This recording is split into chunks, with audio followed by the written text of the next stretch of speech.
Students, we will just start in 2 minutes.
All right, good evening.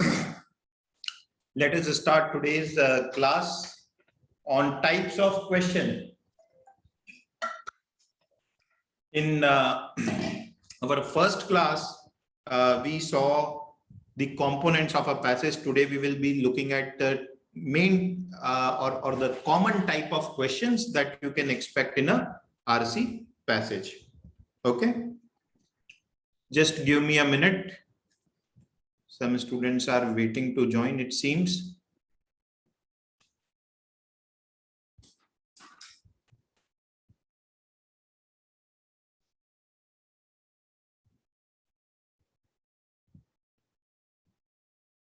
Ashna, you are not connected. Your audio is not connected.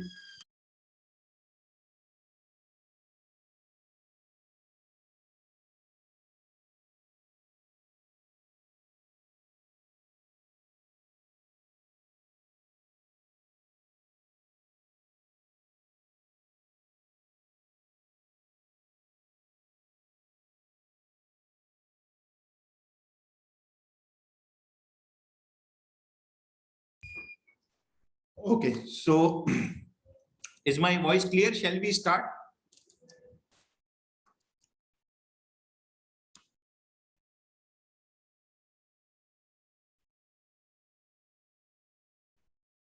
Great. Thank you so much, Manvi, Rishika, and Anmol for confirming.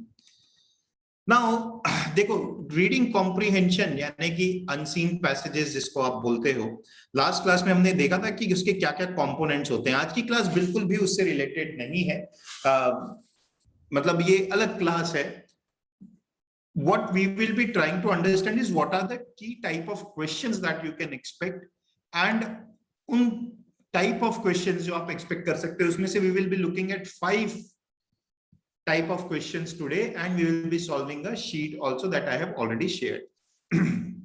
So broadly speaking, there are 2 types of question: idea based questions and fact based questions. These are the 2 type of questions broadly speaking. इनके under काफी सारे types होते हैं. These are the further types which we will be seeing. Main idea question: what is the purpose of writing a passage? Implied idea, implied का मतलब होता है it's something that is not mentioned directly, लेकिन indirectly ऐसा लग रहा है. Further application question हम सब देखेंगे. लॉजिकल स्ट्रक्चर क्वेश्चन, आज हम फर्दर एप्लीकेशन, लॉजिकल स्ट्रक्चर ये ज्यादा नहीं देखेंगे. मेन आइडिया, इम्प्लाइड आइडिया ये सब देखेंगे. तो ये होते हैं इस जो आइडिया बेस्ड क्वेश्चन है, basically they are the type of questions which require you to comprehend the passage completely. इसमें रिक्वायरमेंट ये है कि आपको पैसेज ओवरऑल समझ में आना चाहिए. ओवरऑल, कंप्लीटली वर्ड मैंने गलत यूज किया. ओवरऑल मतलब बाय एंड लार्ज क्या बोलना चाह रहा है, किस तरीके से पैसेज को ऑर्गेनाइज किया है और किस तरीके की लैंग्वेज टोन यूज किया है.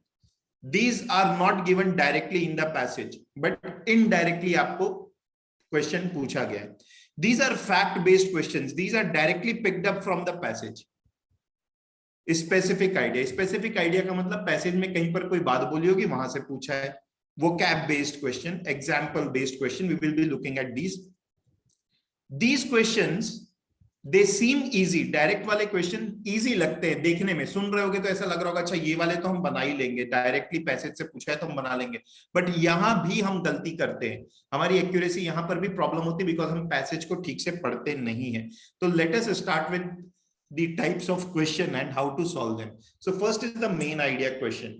Read this slide. Main idea question, in our last class we have done it in detail, but very quickly we will see through it once again. तो main idea question आप एक बार ये वाली slide पढ़ो, फिर मैं explain करता हूं.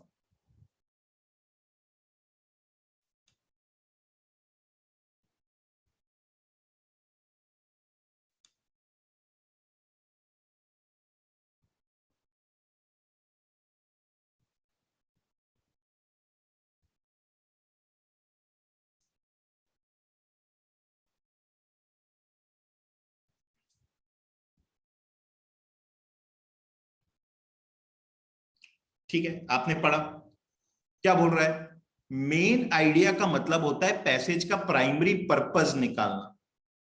What is the primary purpose of author behind writing the passage? Title questions भी इसी में फॉलो करते हैं. टाइटल क्वेश्चंस को भी ऐसे ही सॉल्व करना है, क्योंकि ये कह रहा है टाइटल क्वेश्चंस का मतलब भी तो वही होता है. आपको बस बोलना है कंसाइज फॉर्म में, शॉर्ट प्रिसाइज फॉर्म में जो टाइटल मेरे मेन आइडिया को बता रहा है वो मेरा आंसर होगा. तो title and main idea questions both are solved in a similar manner.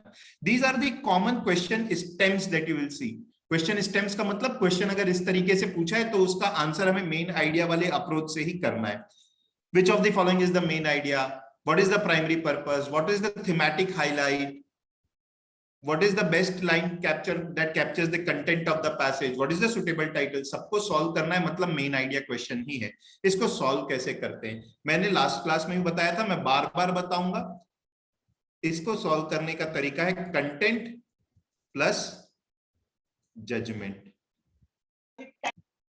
बेटा मेरी पेन थोड़ा सा आज प्रॉब्लम क्रिएट कर रही है, ठीक है. तो content plus judgement, content plus judgement, इसको सॉल्व करने का तरीका है. बोलने का मतलब मैं फिर से रिकॉल करवाता हूं, कभी भी मेन आइडिया क्वेश्चन या टाइटल क्वेश्चन सॉल्व करना है तो हमें ये देखना है ये पैसेज लिखा क्यों गया है ना. लिखा क्यों गया है का आंसर कैसे करते? 2 स्टेप में. पहला स्टेप ये देखो कि पैसेज का कंटेंट क्या है, किस चीज के बारे में है, वो पहली चीज. किस चीज के बारे में है वो पहली चीज. दूसरा, जिसने पैसेज लिखा है वो उस चीज के बारे में क्या जजमेंट पास कर रहा है, क्या ओपिनियन दे रहा है. That combination of this two gives you the main idea of the passage. Approach अगर आप देखोगे तो क्या लिखा है, मेन आइडिया यूजुअली बिगनिंग या एंड ऑफ द पैसेज में होता है, या एटलीस्ट हिंट तो मिल जाएगा कि क्या होगा मेन आइडिया, तो यहां पर स्पेशल ध्यान दो। ऐसा कोई भी ऑप्शन जो बहुत ही जनरल हो या बहुत ही स्पेसिफिक हो उसको एलिमिनेट कर दो। बहुत जनरल या बहुत स्पेसिफिक का मतलब क्या होता है, एक्सट्रीम ऑप्शन है, मतलब उसको एलिमिनेट कर दो।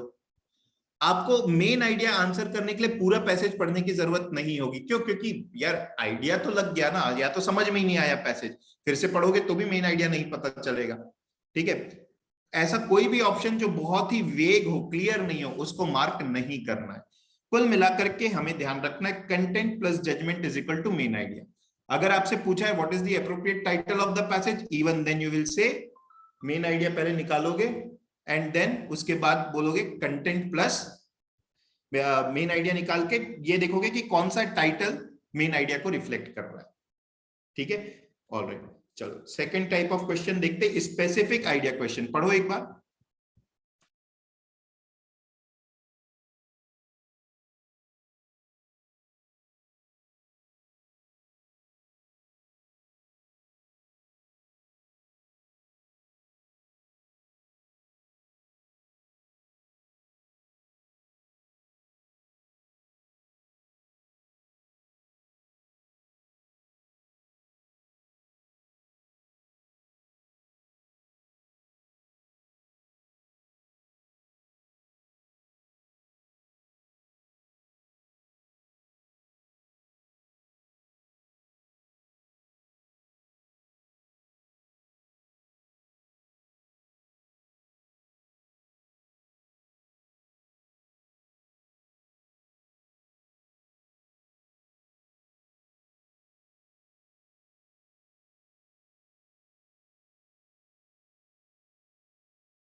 ओके, पढ़ लिया। स्पेसिफिक आइडिया क्वेश्चन क्या बोल रहा है, इसको समझते हैं हम लोग।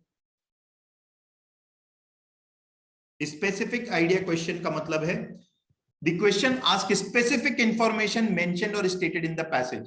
These are normally the easiest to answer. The answers are normally mentioned explicitly within the passage. However, watch out for tricky options. Common question stems क्या क्या हो सकते हैं वो आपको mentioned है। इनको solve करने का तरीका देखते हैं। सबसे पहला काम, लोकेट करो कहां पर वो इंफॉर्मेशन मेंशन्ड है। ध्यान रखेंगे स्पेसिफिक आइडिया क्वेश्चन में वापस जाकर के एक बार पढ़ना भी पड़े तो पढ़ लेना, हेजिटेट नहीं करना, क्योंकि ये क्वेश्चन हम गलत नहीं कर सकते। लोकेट करो, लोकेट करने के बाद ऊपर की एक लाइन और नीचे की एक लाइन जरूर पढ़ें, क्योंकि आंसर यूजुअली वो नीचे वाली लाइन में होता है या ऊपर वाली लाइन में होता है। उसको पढ़ के पूरा कॉन्टेक्स्ट समझ के आंसर मार्क करना है, तभी वो सही होगा, अदरवाइज गलत होगा। तो this is specific idea question. Then next is implied idea question. पढ़ो इसको।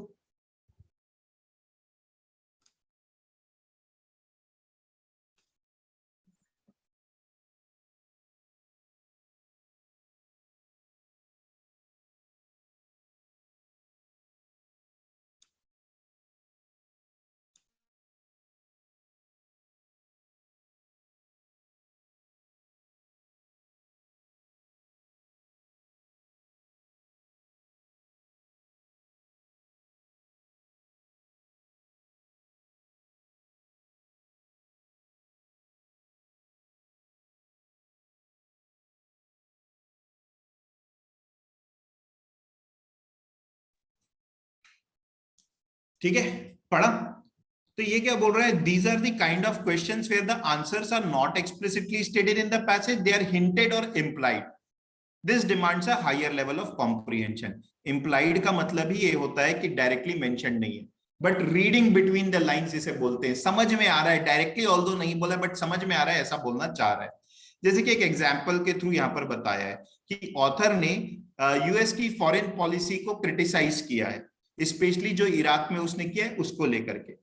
तो भले पैसेज में उसने एंटी यूएस कोई बात नहीं बोली हो, लेकिन आप समझ सकते हो कि क्योंकि उसने क्रिटिक प्रेजेंट किया है तो वो उसके अगेंस्ट में है, स्टेटेड नहीं है फिर भी इंप्लाइड है।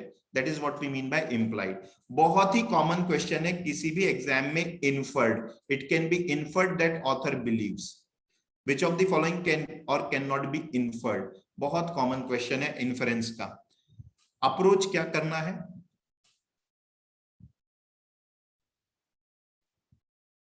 सबसे पहली चीज जो भी ऑप्शन दिया है ये देखना है। इन्फ्रेंस का मतलब ये है बेटा, ये इसको नोट डाउन करके रख लो, समथिंग मेंशन्ड या stated in the passage, mentioned in the passage but in a slightly different manner, slightly different manner, ये है implied का मतलब। क्या बोल रहा है पैसेज में ऐसा बोला है लेकिन थोड़ा सा अलग तरीके से बोला है, ये है implied का मतलब। रीडिंग बिटवीन द लाइंस, ये साफ साफ नहीं बोले बट बोल रहा है। हमेशा एलिमिनेट करना ऑप्शंस को, कैसे एलिमिनेट करोगे, इस चीज का ध्यान रखना है कि जिस ऑप्शन को मैं डिफेंड नहीं कर सकूं उसको मार्क नहीं करना है। एक भी वर्ड ऐसा मिल गया जिसको लेकर के मैं श्योर नहीं हूं कि ऐसा बोलना चाह रहा है, उसको मैं मार्क नहीं करूंगा। और बहुत इंपॉर्टेंट चीज होती है ऑथर की टोन से मैच करना इन्फ्रेंस को। अगर ऑथर ने पूरे पैसेज में नेगेटिव होकर के बात की है तो ऐसा कोई भी ऑप्शन जो न्यूट्रल या पॉजिटिव है वो आंसर नहीं होगा, एलिमिनेट। हमेशा elimination works best in inference वाले क्वेश्चंस, ठीक है। बट इसको सॉल्व करने का तरीका ये है, right. Next is contextual meaning questions. As the name suggest, contextual meaning मतलब क्या है, आपसे किसी वर्ड का मीनिंग पूछ रहा है जो पैसेज में यूज हुआ है। तो एक बार देख लो इसको फटाफट किस तरीके के क्वेश्चन होते हैं।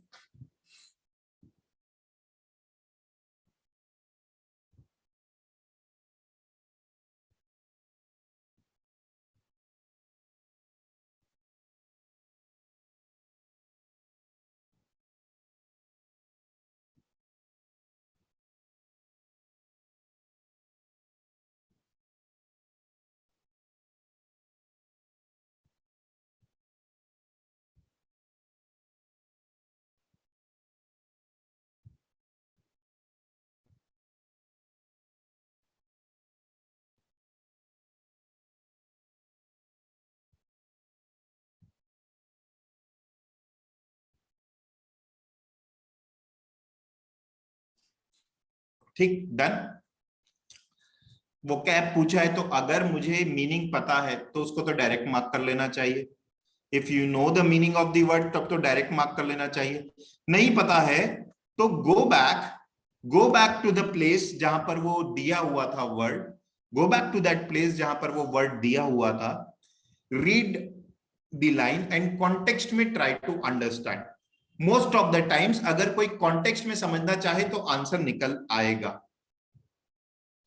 ठीक है, राइट। तो वोकैब के क्वेश्चन अगर आते हैं तो 10 सेकंड में बन जाते हैं, 10 सेकंड भी नहीं लगेंगे। नहीं तो कॉन्टेक्स्ट में हमेशा गेस कर सकते हो by going back and reading it.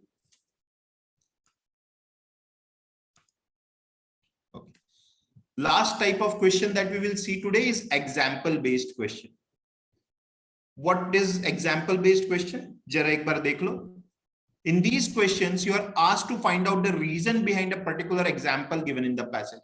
What happens is a passage में अचानक से कोई example आ जाता है, किसी famous person का नाम आ जाता है, उसने ये बात बोल के गई थी, तो वो आपसे पूछता है कि ये वाला जो example है वो क्यों यूज किया है। The author talks about this person in the passage in order to, या the author gives example of ABC in order to।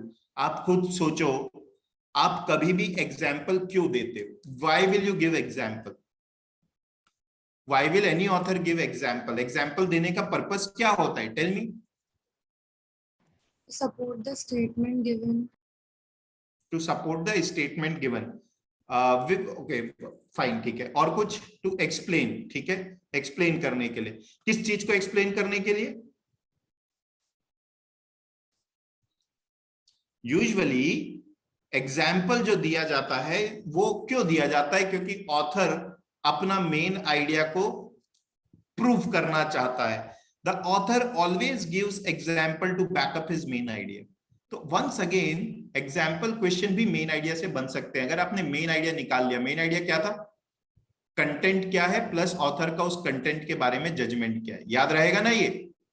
Main idea of any passage, theme of any passage निकालना है तो सबसे पहले उसका subject निकालो, किस चीज के बारे में है, और सेकंड चीज ऑथर का उस चीज के बारे में जजमेंट क्या है ये निकालो। तो एग्जाम्पल वाले क्वेश्चन वैसे ही सॉल्व करना है। पहली चीज तो मेन आइडिया निकाल लो पैसेज का। दूसरी चीज, मेन आइडिया जिस पैराग्राफ में, सपोज मेरे पैसेज में 4 paragraph, P1, P2, P3, P4, second वाले पैराग्राफ में एग्जाम्पल था, तो मैं क्या बोल रहा हूं, पहले तो पूरे पैसेज का मेन आइडिया निकाल लो, यानी पूरे पैसेज का कंटेंट प्लस जजमेंट निकाल लो। उसके बाद जिस पैराग्राफ में दिया है, पैराग्राफ नंबर 2 में, इसका मेन आइडिया निकाल लो। इन दोनों को मैच करता हुआ जो ऑप्शन है वो मार्क करना है। एग्जाम्पल उसी वजह से दिया, ठीक है, राइट। अच्छा, अब आप लोगों के पास शीट है क्या? अभी हैव वी शेयर्ड शीट, सबको मिली है? somebody is attending the class by the name Redmi Note 7 and audio भी कनेक्ट नहीं किया है तो उसको वैसे ही कुछ सुनाई नहीं देगा। ओके, काइंडली कंफर्म शीट किसके किसके पास नहीं है? सबके पास है? अनमोल तुम्हारे पास नहीं है, ठीक है, मैं भिजवाता हूं। और किसी के पास?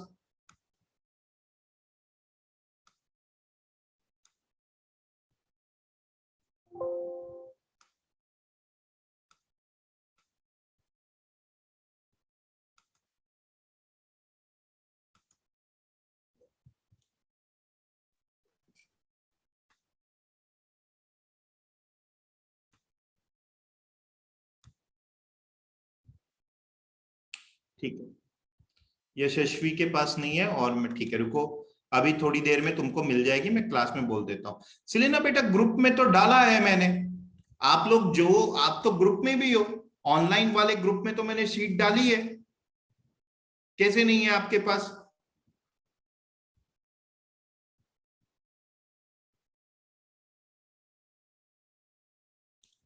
ठीक है, मैं देखता हूं, अभी भिजवाता हूं। और जब तक के नहीं है आप शीट, डोंट वरी, आप यहां से पहले के 2 पैसेज पढ़ो, ये वाला है ना, रियल लाइफ वाला, ये पढ़ो।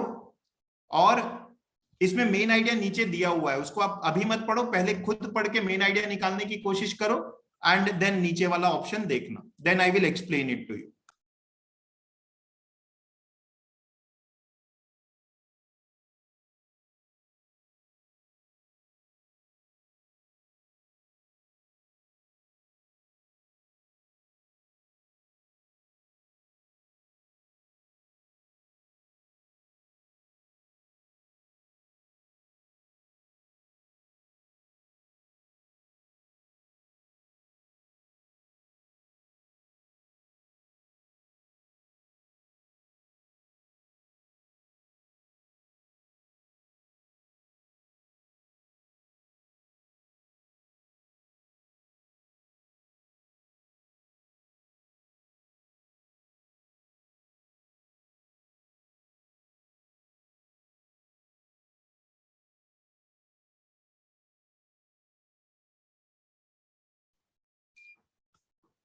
Okay, there is one student by the name Redmi Note 7.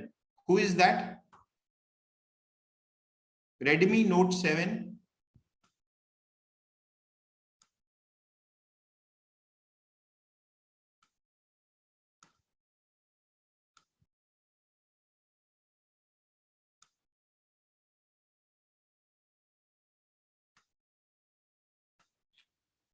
बेटा चैट बॉक्स में टाइप करके बता दो, बोल के बता दो, नाम बता दो। Who is this Redmi Note 7? सबसे लास्ट में अभी ज्वाइन किया है।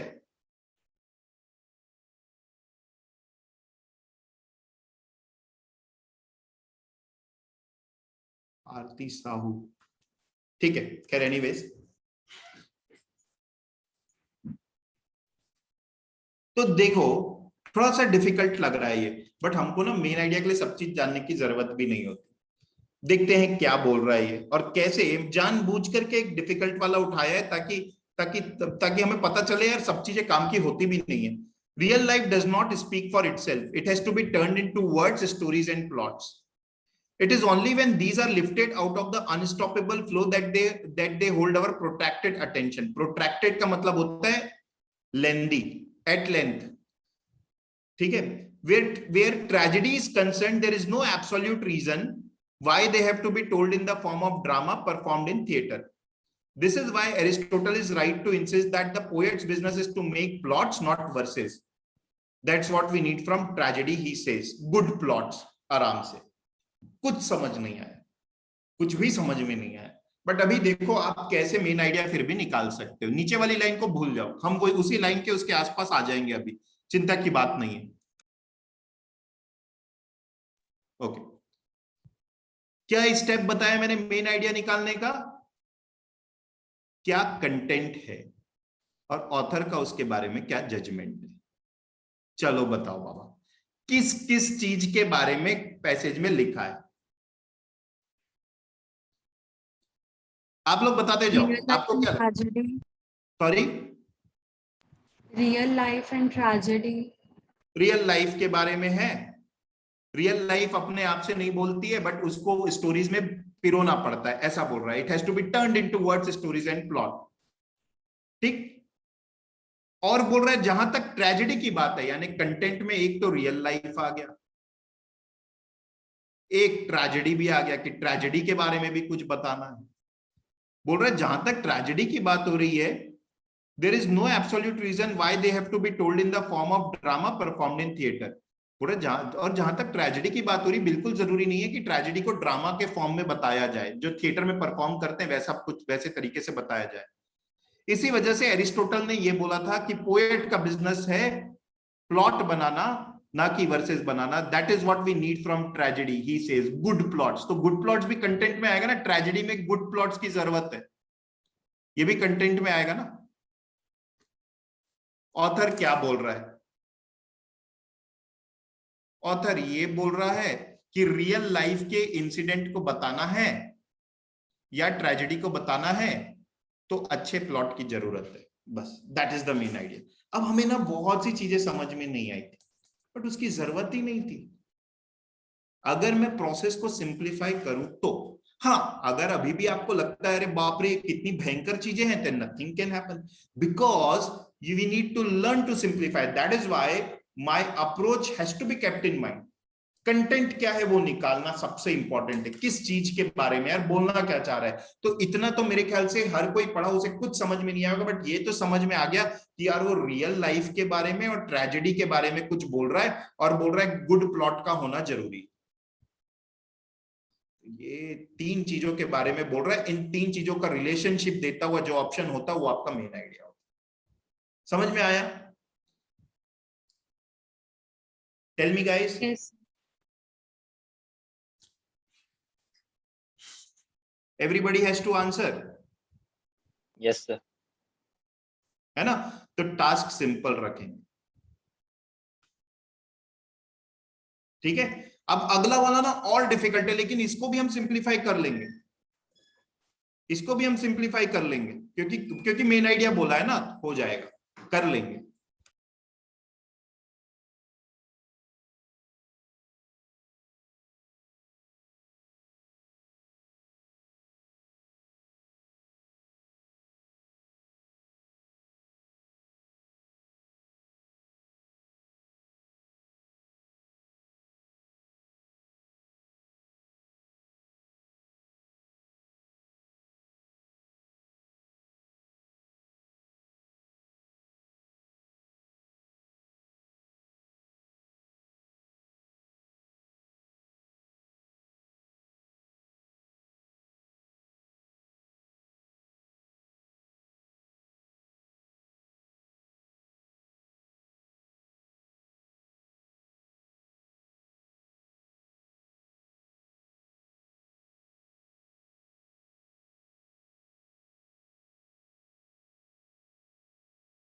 जी, फिर से हम पढ़े और फिर से हमको समझ में नहीं आया, है ना. यही बात हुई ना, सबके साथ हुई, मेरे साथ भी हुई.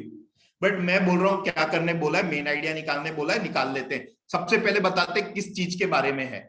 उत्तर तो सब बता दोगे ना, किस चीज के बारे में ये पैसेज है. चलो बताओ फटाफट.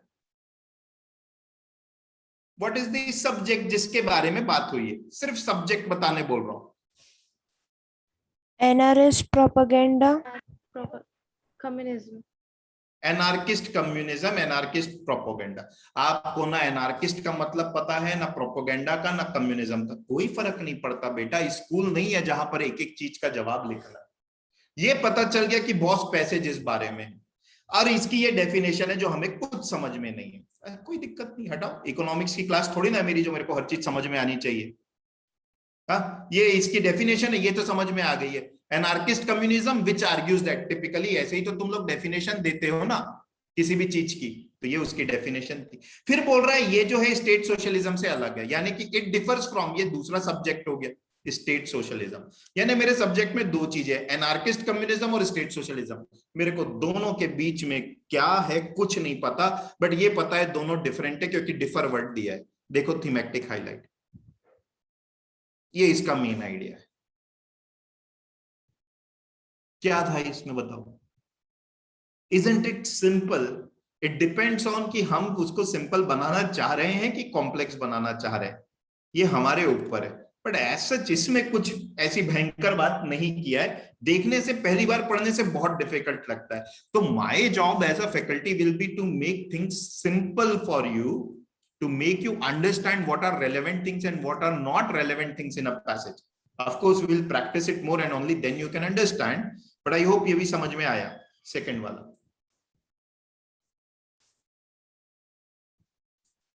जल्दी बताएं।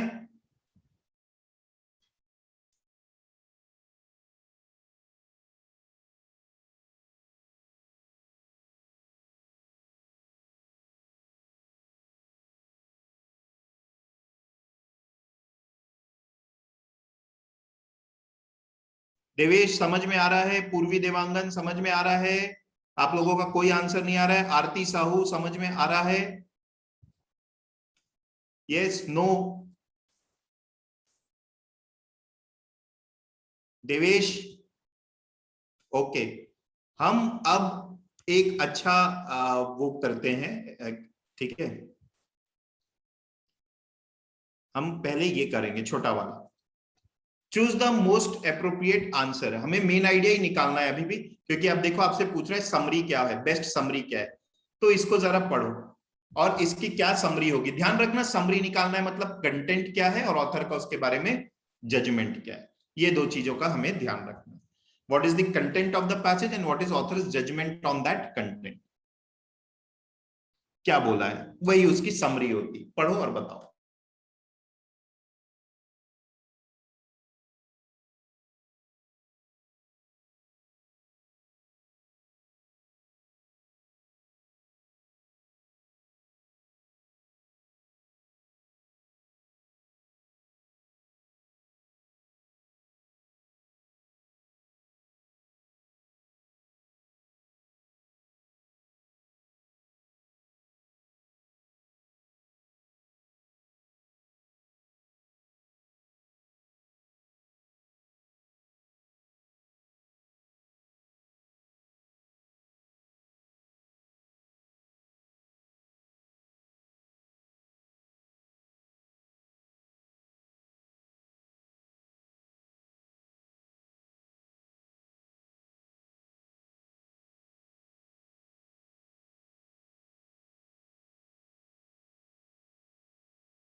ठीक, done.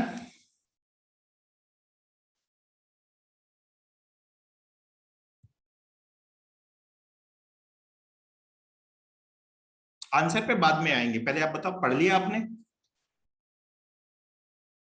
Yes sir.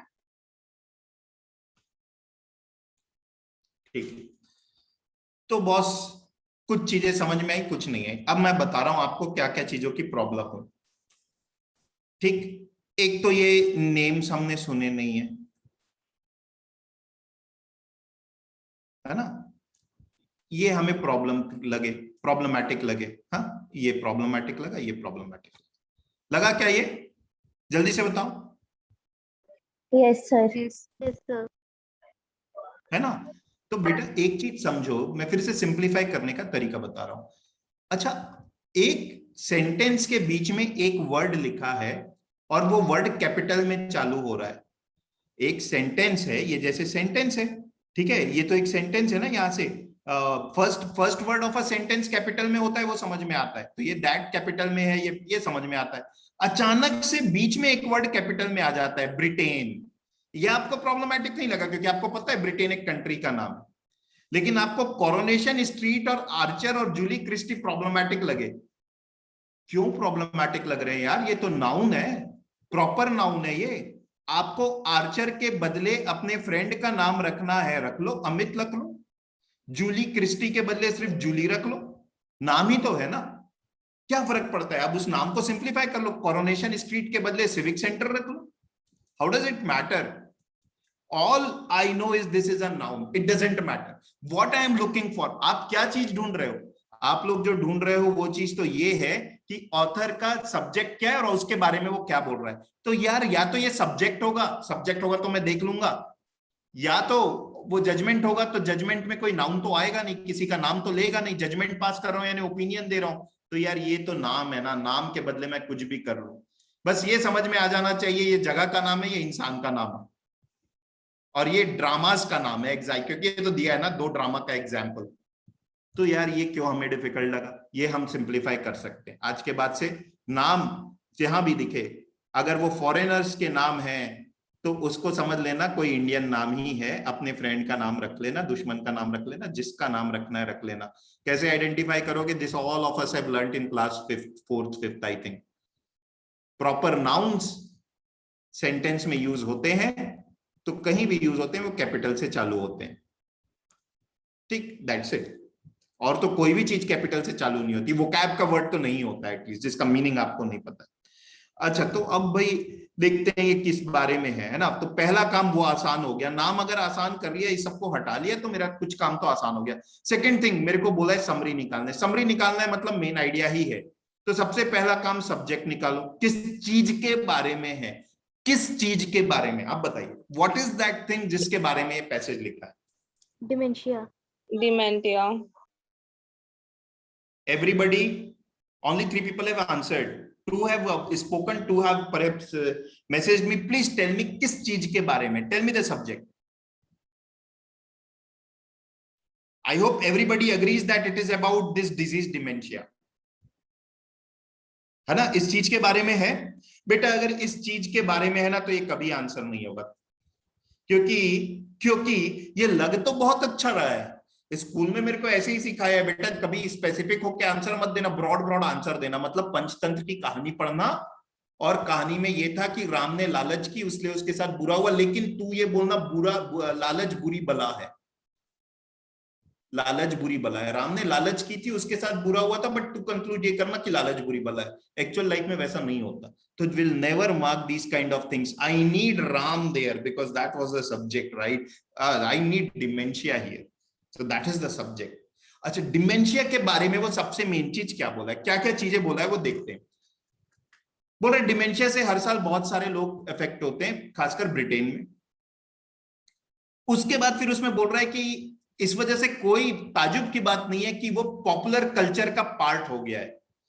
Popular culture का पार्ट कैसे हो गया? लोग उसके ऊपर स्टोरीज लिख रहे हैं, बुक्स लिख रहे हैं, लोग उसके ऊपर ड्रामा क्रिएट कर रहे हैं, ऑस्कर नॉमिनेट हो रही है फिल्म। अच्छा, ओ, तो इतने लोग अफेक्ट हो रहे हैं और इस वजह से वो अब कल्चर का पार्ट हो गया है, क्योंकि बुक और ये सब लिखा जा रहा है।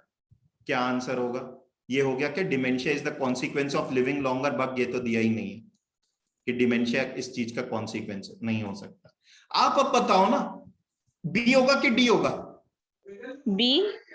No, it is obviously D. Dementia is nowadays a common problem of. कहां पर दिया है कि बहुत से लोगों को होता है? वो तो thousands of families in Britain बोल दिया है, पूरी दुनिया के लिए क्यों मार्क करोगे? प्लस मेन आइडिया वो है ही नहीं ना बेटा। मेन आइडिया में अगर आप सिर्फ बी मार्क कर रहे हो तो ये सारी चीजें तो निकल गई हाथ से, कि ड्रामा भी था, ड्रामा बन रहा है उस पे और बुक्स लिखी जा रही है, वो तो हट ही गया, वो तो आया ही नहीं, जबकि समरी में तो आना चाहिए वो। समझ में आया? Yes, sir. ओके, चलो अब ये इंप्लाइड आइडिया वाला क्वेश्चन है। इंप्लाइड आइडिया वाले क्वेश्चन को कैसे सॉल्व करना है मैंने बताया था। इंप्लाइड आइडिया वाले क्वेश्चन में डायरेक्टली नहीं दिया है बट इनडायरेक्टली क्या लग रहा है उसी ऑप्शन को मार्क करना जो डिफेंड कर सको। इधर उधर जरूरत से ज्यादा बोला होगा तो कभी आंसर नहीं होगा। ट्रिकी है, आराम से करो।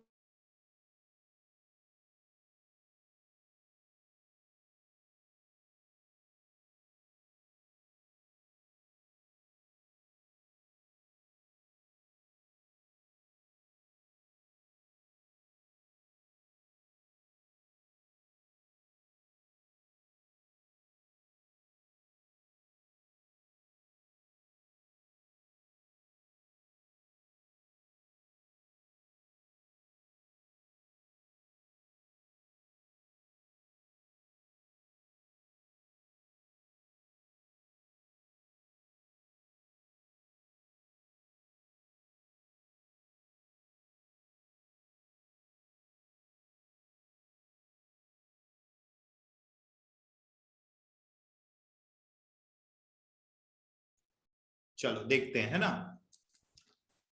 तो बॉस ये क्या बोल रहा है, अकॉर्डिंग टू वुलगोंग बेस्ड निक क्यूबरी लोविक। अरे छोड़ो, नाम समझ में नहीं आया, ये भी जगह का नाम है। वोलगोंग बेस्ड यानी ये जगह का नाम है, ये भिलाई कर देता हूं। अकॉर्डिंग टू भिलाई बेस्ड निक नहीं पढ़ पा रहा हूं तो इसको मैं निक ही कर देता हूं, इसको तो पढ़ ही सक रहा हूं। तो बोल रहा है भिलाई में एक निक नाम का रहता है, उसके हिसाब से क्या है। बोल रहा है when the user is logged out of Facebook rather than deleting its tracking cookies, the site merely modifies them, maintaining account information and other unique tokens that can be used to identify its user। बोल रहा है जब user Facebook से log out होता है तब भी Facebook उसकी इंफॉर्मेशन अपने पास रखा रहता है, लॉग आउट होने के बाद भी, जिससे कि वो यूजर को आइडेंटिफाई कर सकता है। अच्छा सुनो कैसा लग रहा है, वो यूजर को आइडेंटिफाई कर सकता है, लॉग आउट कर चुके हो तब भी आपकी इंफॉर्मेशन उसके पास है। क्या इंप्लाइड है इसमें, कंटेंट जजमेंट मत लगाने चले जाना, वो सिर्फ मेन आइडिया में होता है, इसमें नहीं होता। ठीक है, विच of the following is implied by the about passage. क्या लग रहा है आंसर क्या होगा, कौन सी चीज सुन के लग रहा है कि यार ये गड़बड़ लग रहा है। इंप्लाइड आइडिया क्या लग रहा है, वो आपकी इंफॉर्मेशन रखा हुआ है जब आप लॉग आउट हो तब भी। Answer is yes, you all are right, answer is option number B.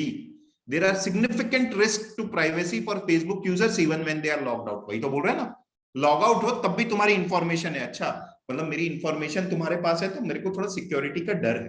क्या डर है वो नहीं दिया है बट सिग्निफिकेंट रिस्क है। व्हाट रिस्क है that's not said. Let us look at the other options. A क्या बोल रहा है, the Facebook user can never be lost due to the ability of Facebook to tracking. अजीब सा है, बोल रहे हैं जो फेसबुक यूज करते हैं वो कभी खो नहीं सकते दुनिया में, क्योंकि फेसबुक उनको ढूंढ निकालेगा। अरे वो थोड़ी ना बोला था यहाँ पर, ये तो डिटेक्टिव टाइप की बात हो गई। एक गया। सी, while using Facebook one needs to exercise caution and log out from it each time he is not using the website। Log out करके भी क्या करूंगा, लॉग आउट करता हूं तब भी इंफॉर्मेशन रहती, तो ये काम का नहीं है। लॉग आउट करके भी क्या करूंगा, वो तो इंफॉर्मेशन तब भी उसके पास है। तो आंसर मेरा है ऑप्शन बी। ठीक है, चलो नेक्स्ट वाला करो, फिर से इंप्लाइड आइडिया है।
बहुत बढ़िया।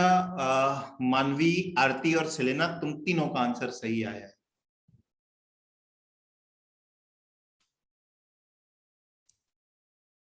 ओके, क्या बोल रहा है? While recognizing that humor is an extremely valuable emotional and intellectual resource, we also need to ensure that it does not become a substitute for engagement with issues that can be disturbing or unsettling. तो बोल रहा है humour एक अच्छी चीज है, लेकिन हमें ये ध्यान भी रखना चाहिए कि जो जो सेंसिटिव इश्यूज है उनके लिए हमें ऐसे यूज ना करें. Neither should humor deflect attention away from gravity of certain themes.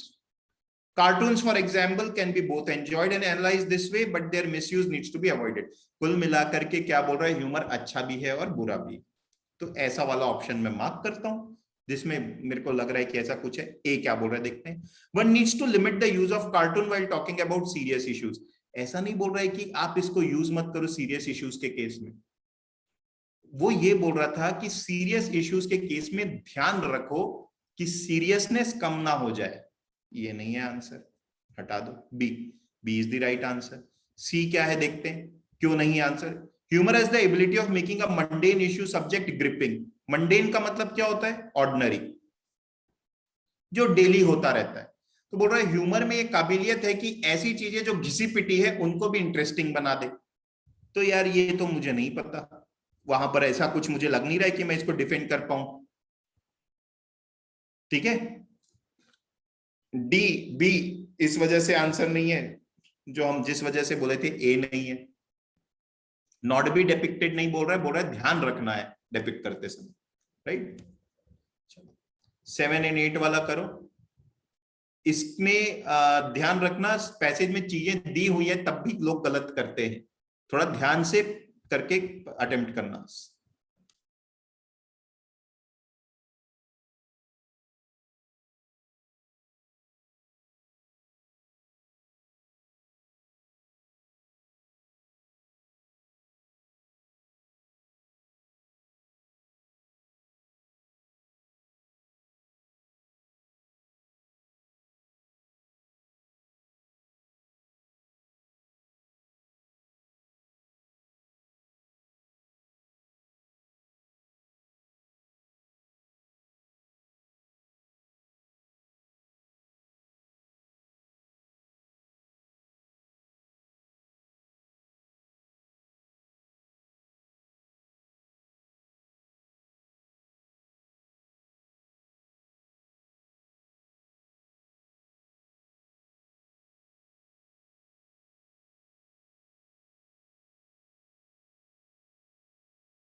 बेटा अनमोल तुमको शीट भेज चुके हैं व्हाट्सएप में, चेक करो.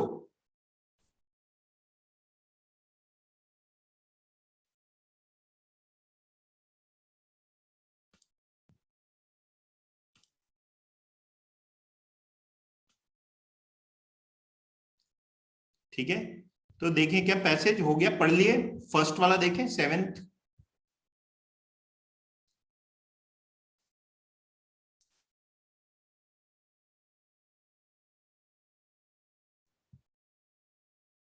Tell me guys, done, not done, you want more time?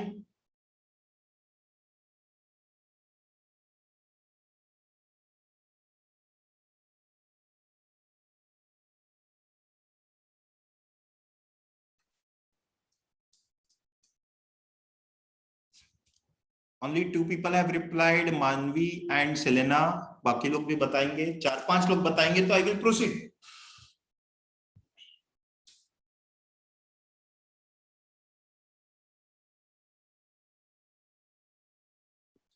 ठीक है, giving you another minute to complete. उसी ऑप्शन को मार्क करना इम्प्लाइड वाले में जिसके बारे में श्योर हो थोड़ा. और यहां पर इम्प्लाइड नहीं, नॉट इम्प्लाइड पूछा है तो ध्यान देना. विच of the following conclusions is not implied. Conclusion word का मतलब क्या होता है पता है? जिसके बारे में डेफिनेट हो कि हाँ ये तो है. That is what meaning of conclusion is. 100% sure.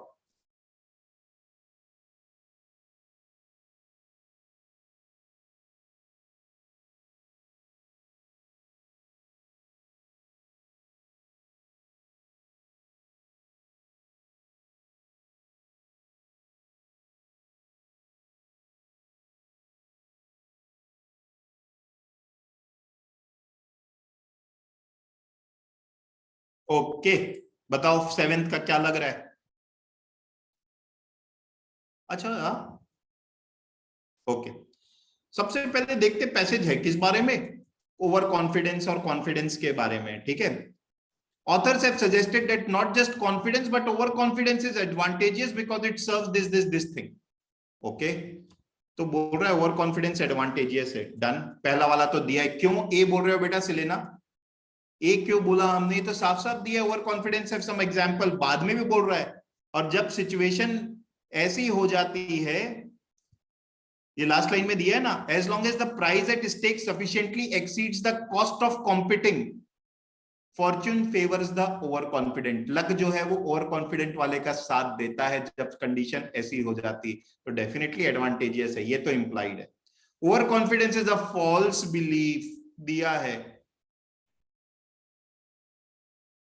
ये दिया है. It remains a puzzle how such a false belief could evolve और रिमेन स्टेबल इन पॉपुलेशन. ये दिया है. Over confidence is a false belief दिया है. One is baffled by the evolution and stabilisation of over confidence in people. अरे अभी तो पढ़ा दिया तो है. आंसर है नन ऑफ दीज. अब आप खुद सोचिए, जो लोग सी भी बोल रहे हैं बेटा, नॉट इम्प्लाइड बोला, ये सारी चीजें जो है वो साफ साफ तो दी हैं. Overconfidence leads to faulty assessment, unrealistic expectation, and hazardous decision. So it remains a puzzle how overconfidence could evolve or remain stable in a population of competing strategies. Answer is none of these. Got it? Sanidya, Delisha, जिनका सी था.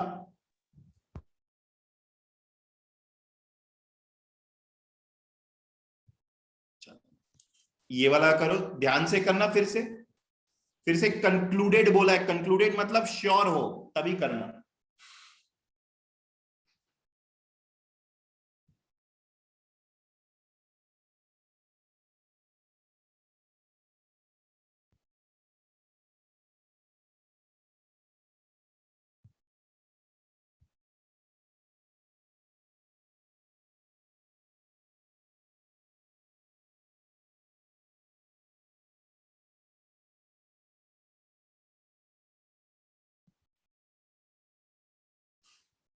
ना answer.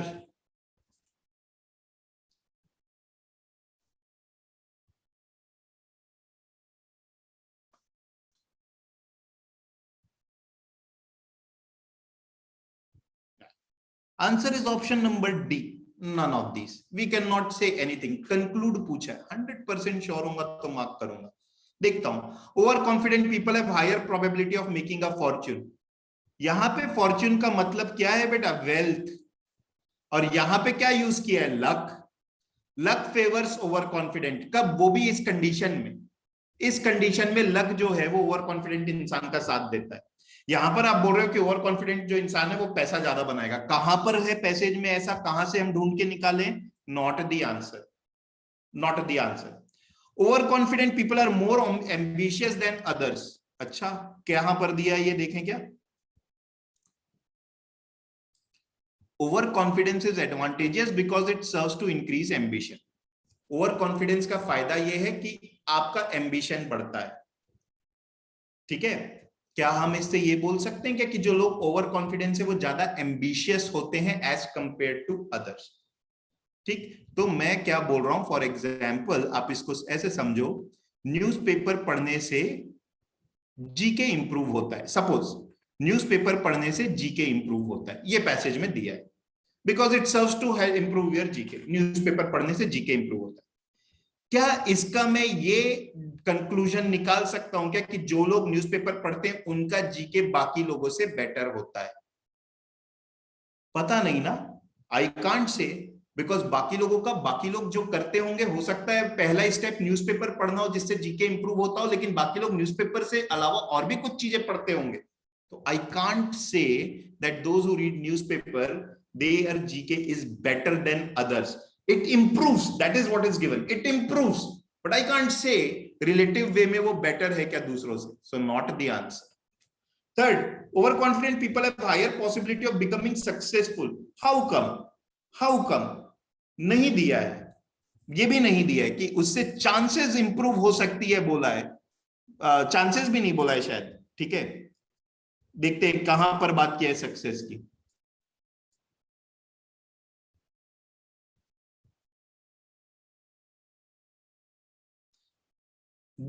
Not just combo is advantageous because it serves to this generating a self-fulfilling prophecy.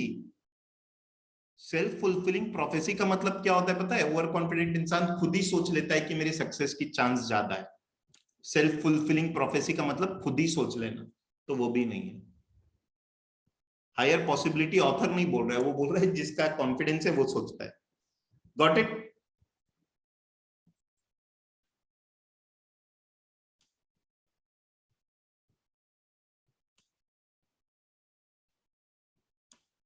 ठीक, अच्छा, अब हम लोग करते हैं जो एक सबसे पहले छोड़े थे वो वाला, ये वाला हम छोड़े थे, अभी हम इसको करेंगे फर्स्ट वाले।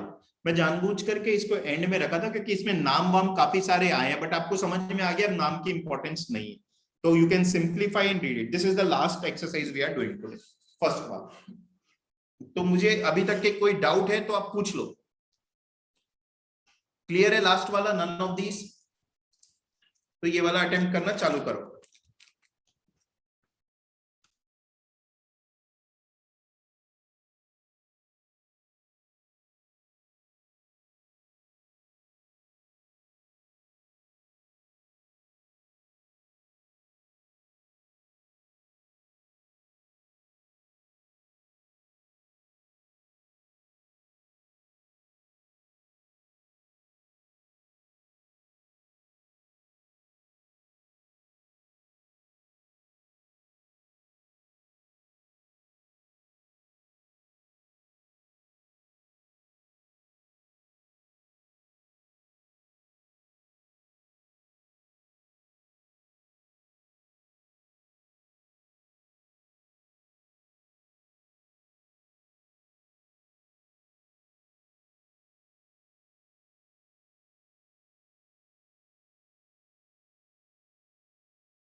Done reading part, this is the question, if you have done the reading part, अगर किसी के पास शीट नहीं है अभी भी तो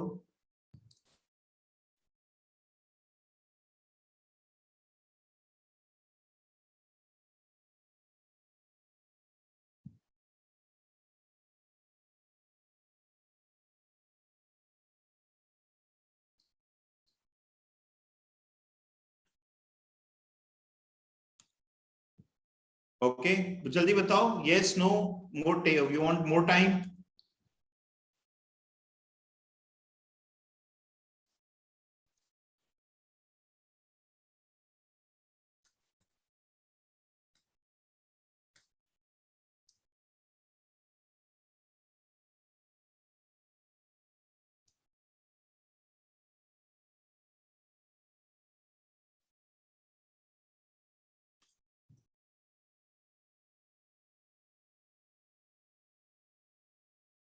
ओके, तो पैसेज में क्या लिखा है?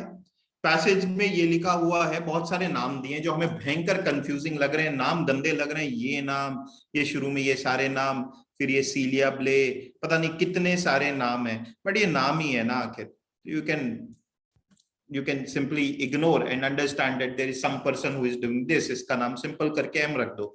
तो बोल रहा है कि डिटेक्टिव्स जो बुक्स होती हैं, वर्ल्ड ऑफ फिक्शन जो होता है, उसमें तो हमने बहुत बार देखा है कि एमेच्योर डिटेक्टिव्स, एमेच्योर मतलब नौसिखिया, नए नए डिटेक्टिव्स जो हैं वो लोकल पुलिस को आउटविट करके केस सॉल्व कर देते हैं। विट मतलब क्लेवरनेस होता है, आउटविट मतलब किसी को बुद्धि में हरा देना, तो लोकल पुलिस को भी वो हरा देते हैं, एमेच्योर डिटेक्टिव्स आउटविट करके केस सॉल्व कर देते हैं।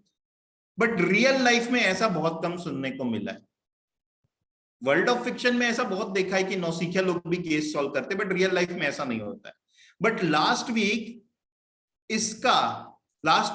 The conviction last week of Melchert Dinkel in US court for aiding the suicides of this from Coventry and Canadian, पता नहीं कितना डिफिकल्ट नाम है। ये सीलिया ब्ले ने ये केस को सॉल्व किया, नहीं सीलिया ब्ले ने केस सॉल्व नहीं किया, लास्ट वीक मलक्रेट डिंकल का ने हेल्प की, ऐसा कुछ दिया हुआ। ठीक है, तो नेम बड़े कंफ्यूजिंग है, राइट। फिर इसका एग्जाम्पल दिया है, इसके बाद फिर एक और एग्जाम्पल दिया है कि सुजैन गलब्रेथ ने भी ऐसे ही केस सॉल्व किया था। Blay's tenacity equals that of housewife Susan Galbraith. Blay's tenacity equals that of housewife Susan Galbraith. Blay की जो टेनासिटी है वो सुजैन गैल्ब्रेथ ने भी वैसा ही कुछ टेनासिटी दिखाई। टेनासिटी मतलब क्या होता है? परसिस्टेंस। उसने भी एक केस में हेल्प की। बोल रहे दोनों केसेस में एक सिमिलैरिटी है कि दोनों के दोनों पहले पुलिस के पास गए थे, बट पुलिस ने उनके एविडेंस को माना नहीं। बट पुलिस ने उनके एविडेंस को माना नहीं था, ये बात दी हुई है। ठीक, अब क्या आंसर होगा? ध्यान रखेंगे, जो कॉम्प्रिहेंसिव लग रहा है उसको मार्क करना। B is not the answer, because इसमें वो वाला पार्ट मिसिंग है जो एक इंपॉर्टेंट है पैसेज के पॉइंट ऑफ व्यू से कि दोनों पुलिस के पास गए थे, पुलिस ने बट उनकी बात नहीं मानी थी।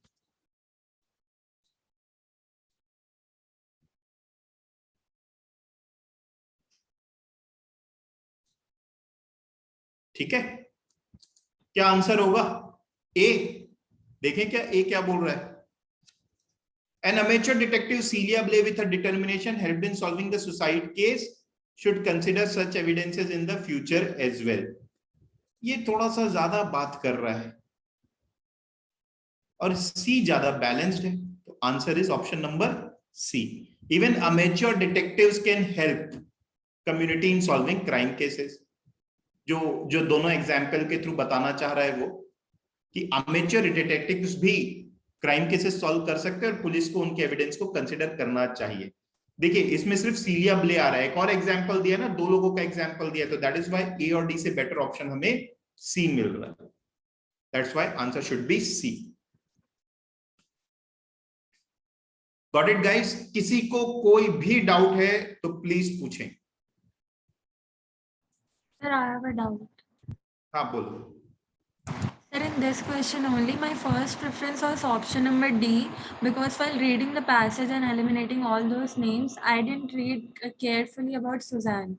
So, sir, that's why I chose D. But when you, while explaining, you told us that there is another name. So that's why I clicked that C will be the better option to do that.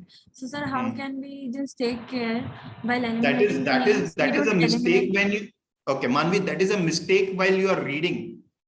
ठीक है ना, one striking feature of both cases. तो यार यहाँ पे समझना आना था ना कि यार ये बोथ केसेस में दूसरा केस कहाँ चला गया अगर तुम सुजैन गलब्रेथ मिस कर दी हो. तो ये इंपॉर्टेंट है कि दोनों केस की कॉमन थीम बता रहा है.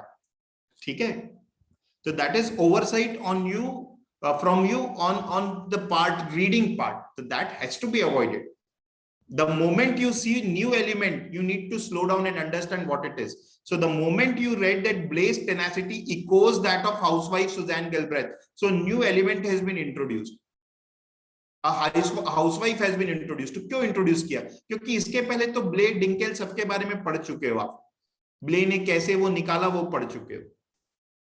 ठीक है, got it? Yes, sir. Right. Anyone else? Any problem? Any doubt?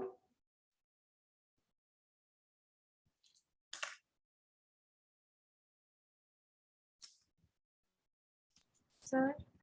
हाँ. Who is that? सर आपने जैसे कि कंक्लूजन एंड इम्प्लाइड वाले क्वेश्चंस करवाए, तो इन कंक्लूजन यू टोल्ड कि 100% जिसमें श्योर हो उसमें करना है. So can you please explain by differentiating these two terms like concluding and inference? हाँ बिल्कुल. कंक्लूजन क्या है? देखो, इम्प्लाइड क्या है पहले तो ये चीज समझो. Implied is anything which is not directly mentioned but फिर भी हमको लग रहा है कि ऐसा है. तो कंक्लूजन क्या होता है? कंक्लूजन इज समथिंग जिसको मैं श्योरली बोल सकता हूं. तो बोलते हैं ना, to conclude this is what needs to be done. तो conclusion is the finality of something. That means I am sure about it. Alright. हाँ, बट जरूरी नहीं है कि कंक्लूजन साफ साफ दिया हो. Even conclusion can be implied. Conclusion can be implied मतलब साफ साफ नहीं दिया हुआ है बट पक्का है कि यही बोलना चाह रहा है.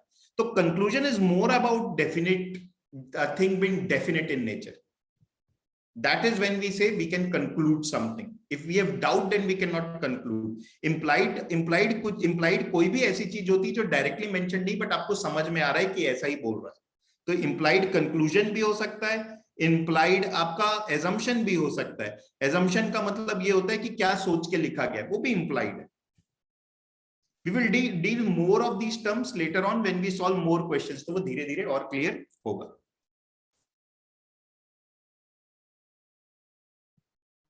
And sir when we were doing that question related to Facebook, तो उसमें आपने बोला था कि इसमें मेन आइडिया का फॉर्मूला यानी कंटेंट प्लस जजमेंट नहीं लेना है. तो ऐसे और कौन कौन से क्वेश्चन है जिससे अपन ये पता कर सकते हैं? देखो, कंटेंट प्लस जजमेंट कहां पर यूज होता है? सिर्फ मेन आइडिया में. तो ये सोचो मेन आइडिया से क्या क्या चीजें सॉल्व कर सकते हैं. अगर थीम पूछा है तो मेन आइडिया पूछा है. समरी ऑफ द पैसेज पूछा है तो मेन आइडिया पूछा है. टाइटल पूछा है तो मेन आइडिया पूछा है. तो सिर्फ वहीं पर अप्लाई करूंगा ना मैं. इंप्लाइड वाले में मेरे को वो अप्लाई नहीं करना है क्योंकि इंप्लाइड कोई भी चीज हो सकती है. सिर्फ मेन आइडिया इंप्लाइड नहीं हो सकता, जरूरी नहीं है.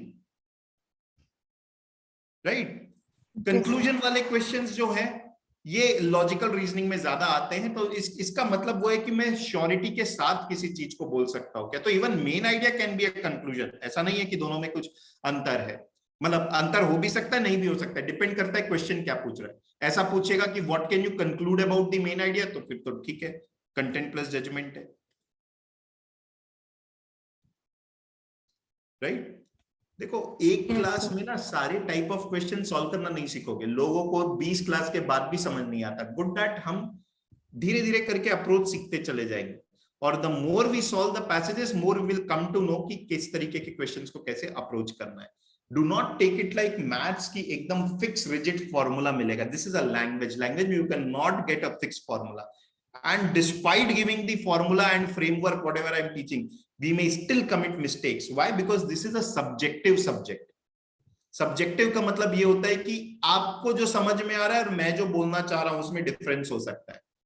मैथमेटिकल फॉर्मूला जब होता है तो उसमें डिफरेंस नहीं होगा, आंसर सबका सेम आएगा. इसमें समझ की बात है. मैं बोलना कुछ चाह रहा हूं, आपने कुछ समझा, दोनों का आंसर अलग आ गया। एग्जामिनर के साथ भी वैसा ही होता है। So every year in every exam, not only IPM, CLAT, even CAT, GMAT, GRE, बच्चे देते हैं जो आंसर और एग्जामिनर के आंसर में डिफरेंस होता है। बाद तक के ये चलता रहता है कि यार इसका आंसर तो ये होना चाहिए था, बट ठीक है, जिसने सेट किया उसके हिसाब से होती सब चीजें। These are all subjective sections. English का खासकर आरसी वाला, ग्रामर आता तो ग्रामर में श्योर शॉर्ट आंसर होता है, पैसेजेस में नहीं होते।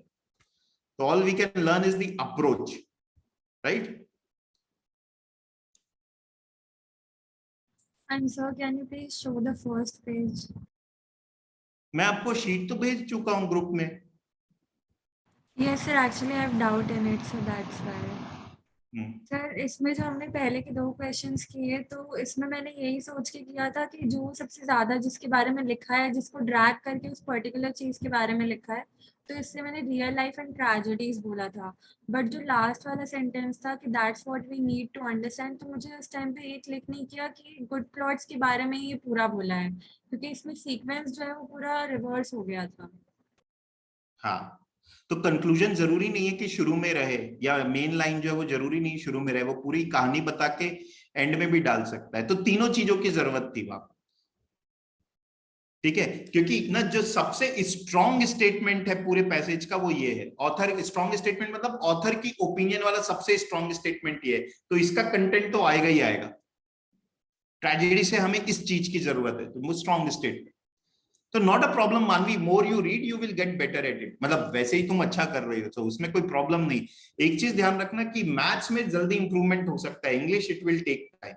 हाँ, अगर आप मैथ्स से दूर भागोगे तो उसमें कभी इंप्रूवमेंट नहीं होगा, but if you can approach maths in a way, quant को कि आप 1 महीने टाइम दो, तो you will definitely see improvement. Same can not be said about language. Language takes its own time, it is more time taking. Maths is more frightening, उससे डरते हैं लोग, इसमें लगता है कि कर लेंगे, क्योंकि समझ तो आ ही जाता है, भले गलत समझ में आए। तो मुझे लगता है कोई प्रॉब्लम नहीं है, अगर वो गुड प्लॉट पहले नहीं भी देखा तो ठीक है, right? So anyone else, any doubt? मानवी, तुम्हारा एक वो टेलीग्राम में डाउट था, वो मैं अभी बता देता हूं, तो यू कैन वेट, बाकी लोग जा सकते हैं अगर डाउट नहीं है तो। बहुत सिंपल था वो वैसे। पूरा कॉन्टेक्स्ट एक मिनट ओपन कर लेता हूं मैं।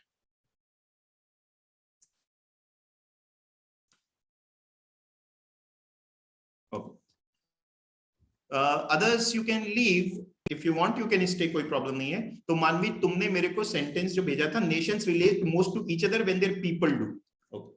नेशन का मतलब क्या है?